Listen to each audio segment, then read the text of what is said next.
All right, guys, I got a fun one for you today. We got the Ford F150 with the 5.3 liter. This is going to work for any 5.3. And what else? 4.6. All right, this is a '05. It's going to work for a lot of years.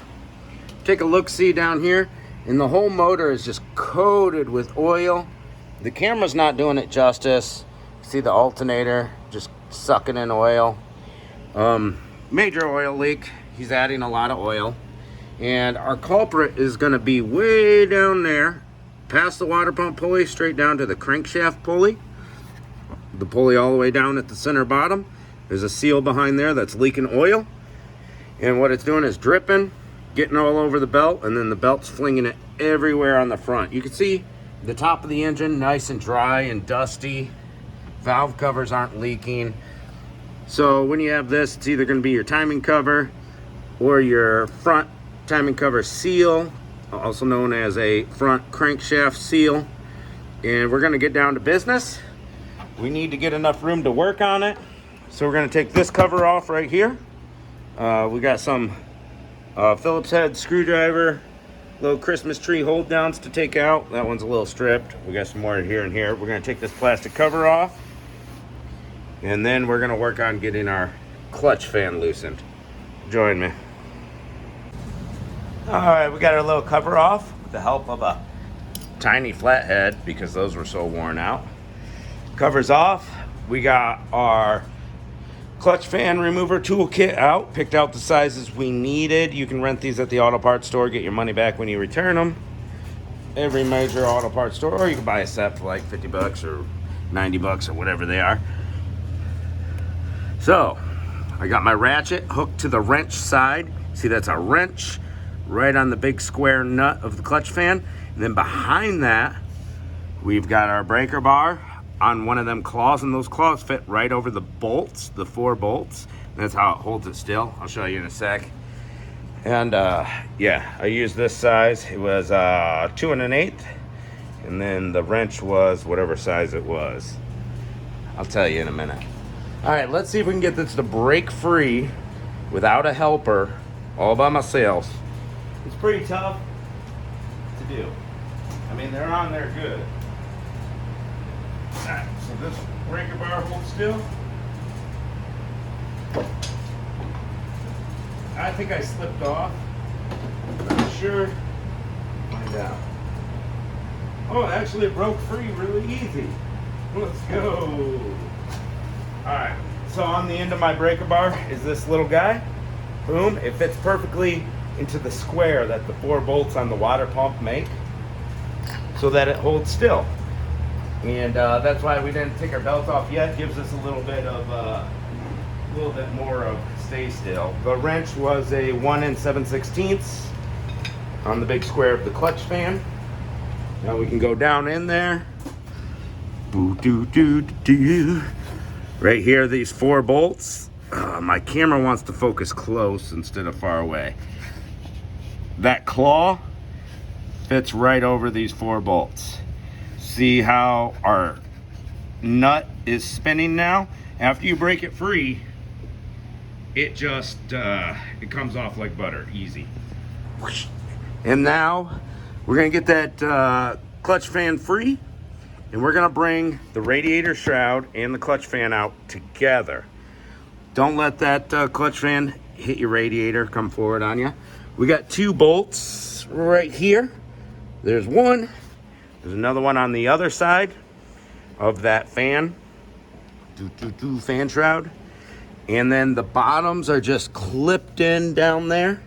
So you only need to take 2 bolts out to get this shroud out, as long as your clutch fan is loose. All right, let's get those pulled out.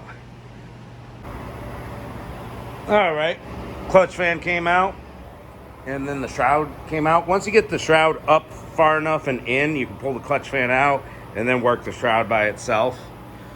Couple things. I loosened this bracket right here that holds that radiator hose. I took this bracket off, 2 13mm bolts. So that bracket's laying right there. Boom.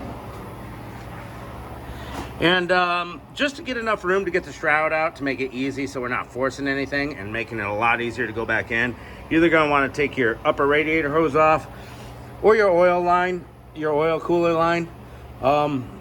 This flexes quite a bit and only lost a few drops. So just notes to give you more room to get the shroud out. 5.4 liter Ford. This is an 05 Ford F150 belt routing. We're going to be taking this here belt off, putting it back on later. All right, so you got to remember your belt routing, right, guys? Let's start at the top at the alternator. Shroud and everything's out. More room to see. Don't have to take any of that stuff off, but I'm working on a seal. Alternator. Under the idler. Over the power steering, under the grooved idler, over the water pump. Then from the water pump, it does a little S-curve under the crank, up to the tensioner, down to the AC, through this little groove, hits this idler a little bit, back up to the AC. So if you're changing your belt, take your idler off, and first thing you're going to want to do is route that belt in there. A couple of 10 millimeter bolts here. All right, we're gonna take the half-inch ratchet, half-inch cube on a ratchet, and turn it clockwise, and that gives us enough room to get the belt off the pulleys. I can't get the belt off with one hand filming. Press down on this with your other hand, lift up on the belt. There we go. So you take your belt off and change it. All right, now it's time to get that crankshaft pulley harmonic balancer off of there. Now, technically, you're supposed to lock the motor in, lock the flywheel in, so that the crank doesn't turn, and you're not supposed to use impact tools on this. All right, 18 millimeter 6-point socket.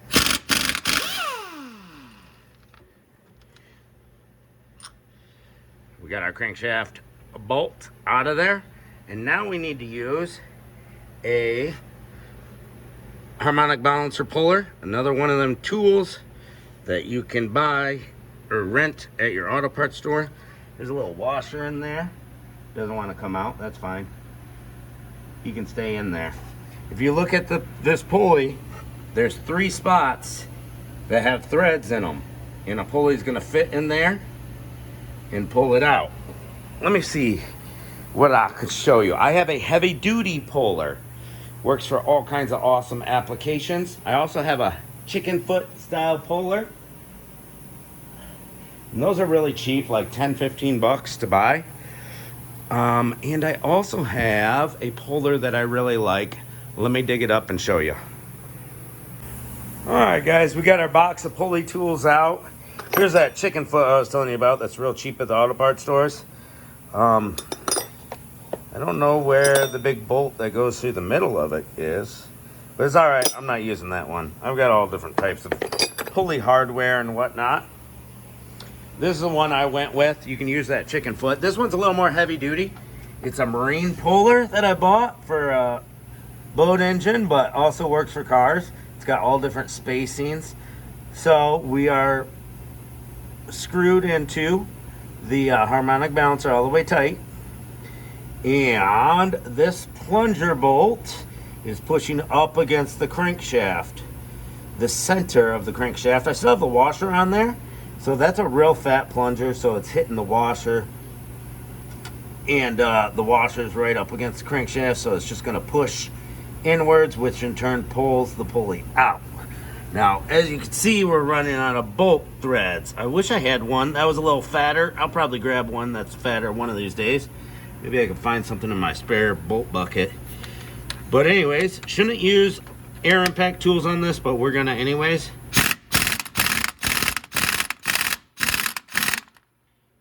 And another thing is, I should have lubed my threads on my puller beforehand.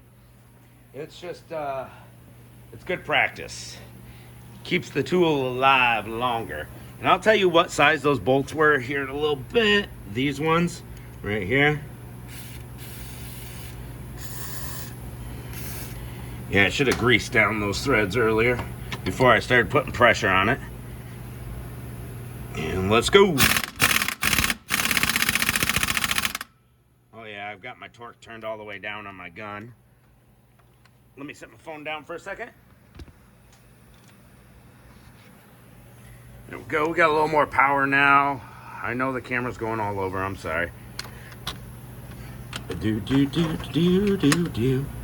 we go.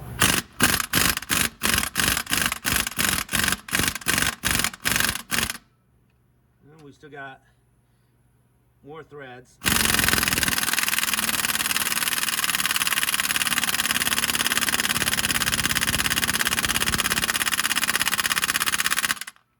So what this is going to do is press the harmonic balancer out. We're not making any progress, it looks like, and we're running out of threads. Are we out of threads? It's pretty close. I wonder if that washer is too big. If that's the case, let's reset. We'll figure out why this thing isn't budging yet. Might just be in there that tight. That washer was too big that I was using. It was keeping the pulley from coming out. So we put the crankshaft bolt back in, quite a few turns. We need something, because our plunger is so short, we need something to kind of come out. And that bolt will do just fine for us. So I took out 2 of the bolts of my puller, flipped it over to the side, see, rotate it, put that bolt in. Now we're gonna put this puller back up in there. Oh, come on, sucker. Why are you making me look stupid? There we go. Rotate it back up in there. And we'll set our other 2 bolts in, put our plunger bolt through the center, and go at it again. Alright, it's time to go another round. Took me about 1 minute to set this up. Rods. It's going to flush out on our tool. Right there, we're flushed out.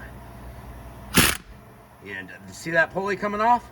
It's coming off way easy, guys. Way easy. There we go.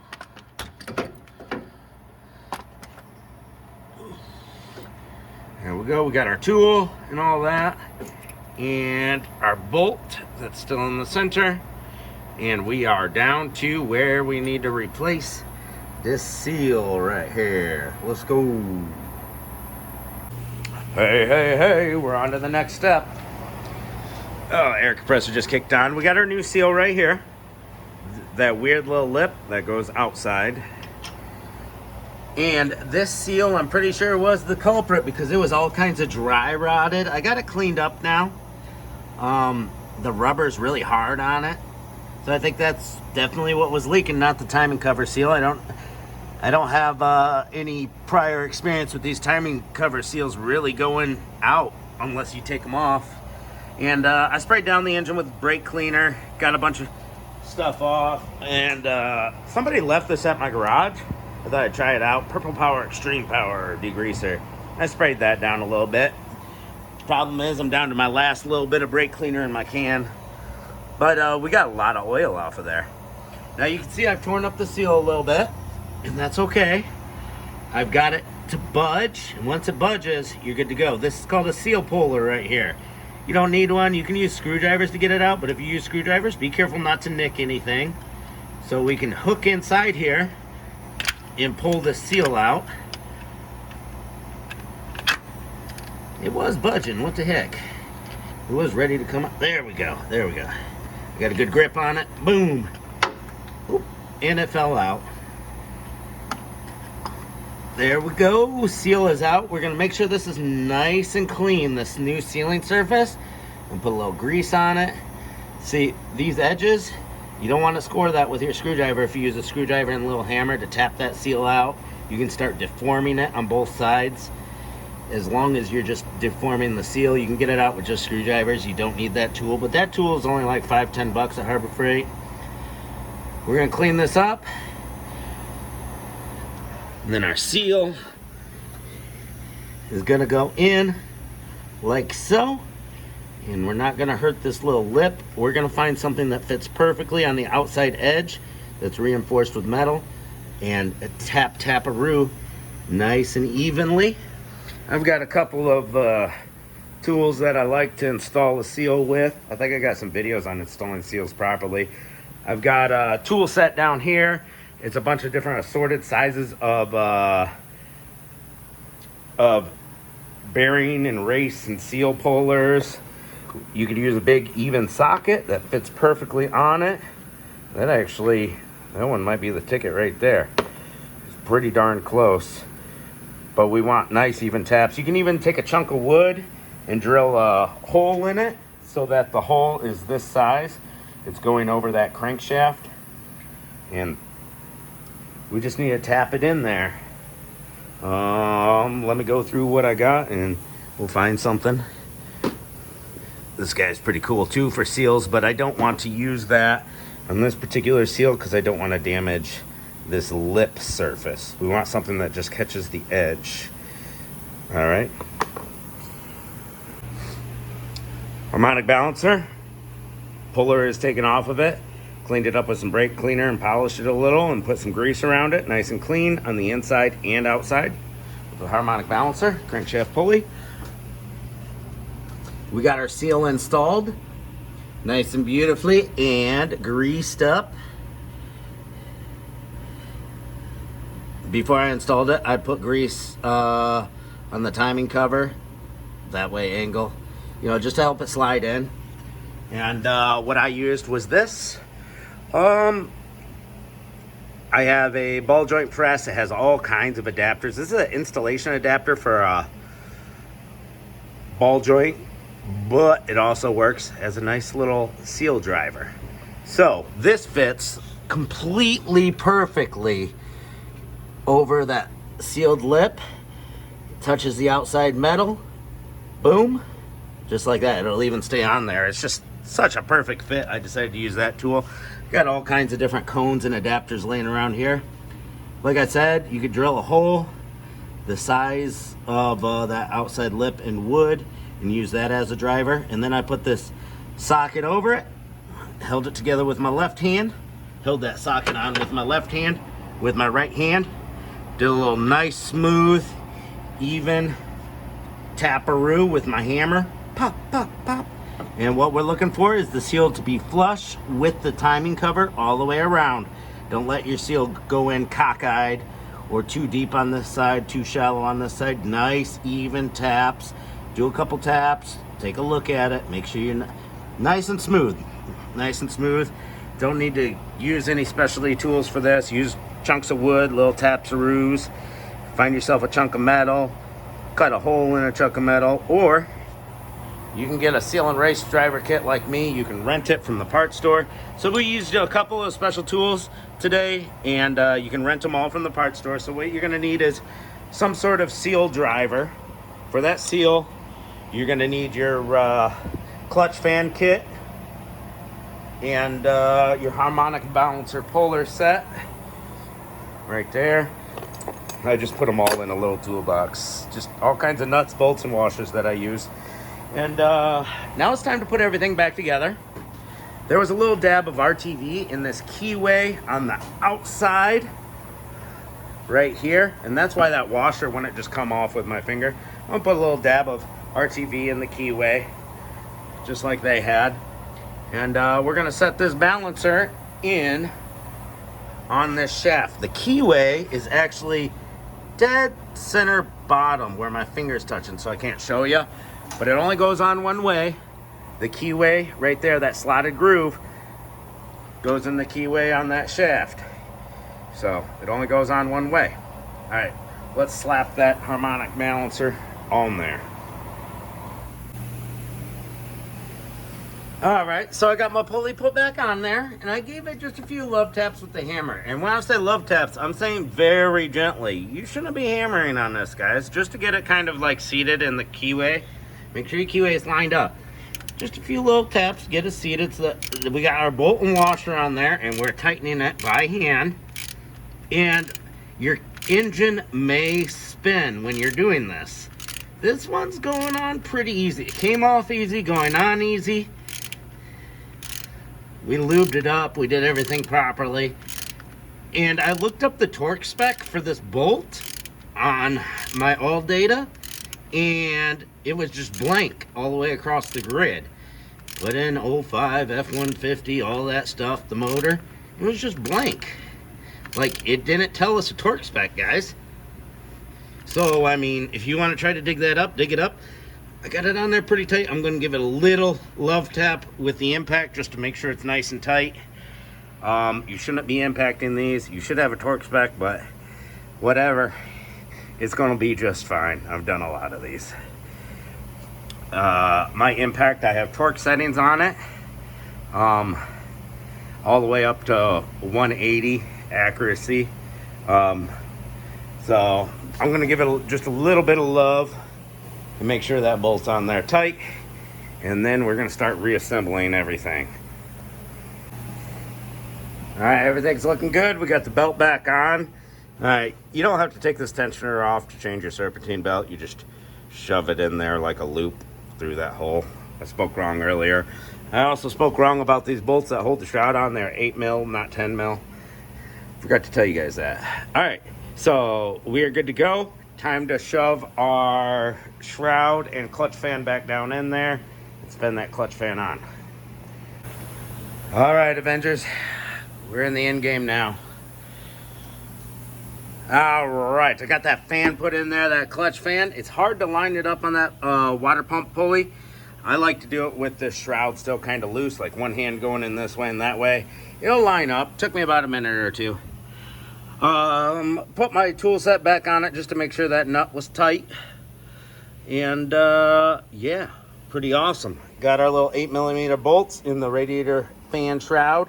It's clipped in down where it needs to clip in. It just slides right in. We got this wiring harness right here. I didn't mention that earlier. And it's kind of ripped off from its electrical tape. We can put that back together. All right, what else we got going on here? We're going to go ahead and put our bracket back on here that holds on our 10mm bolt for our air intake. Put that air intake back in. Put our bolt back on our upper radiator hose holder here. Start her up and check for any leaks or anything. I mentioned that I took this off earlier. I took this upper radiator vent hose that goes to there. I took it off of there just so I could get a wrench on the nut of this oil cooler line. I used a 1 16th wrench. You can use a crescent wrench. You have more room when the shroud is out of the way to get a full spin, so you don't have to spin it so many small turns. I found a pipe inside the vehicle. That was pretty cool. Snag that bad boy up.